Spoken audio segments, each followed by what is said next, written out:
this is one of the interesting schemes over there. This is called like in the old time there used to be two rings over there, and this one there are two rings.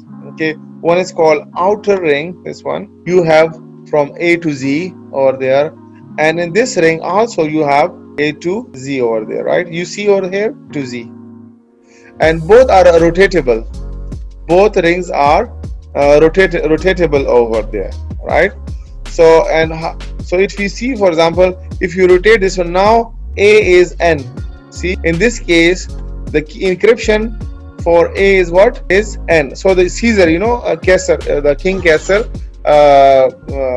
so he used this kind of like machine or kind of like wheels over there to send messages, secret messages from one governor to another governor over there.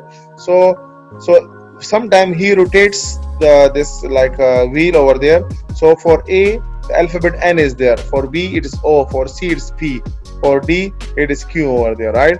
So the sender and receiver only know the key of this one. Okay, so if he rotate the key a little bit more, maybe the M comes over here, see, and if he rotates further, maybe the L comes over there, right? So this is are changeable. Okay, so I will watch some videos for you that how it works. So it is more interesting and it's very easier.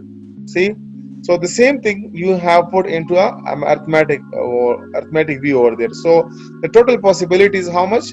26 over there, right? So more 26. You already know how to make the mode of that one, right? And P is a plain text. So what is a plain text? You have to put the number of plain text from the previous slide.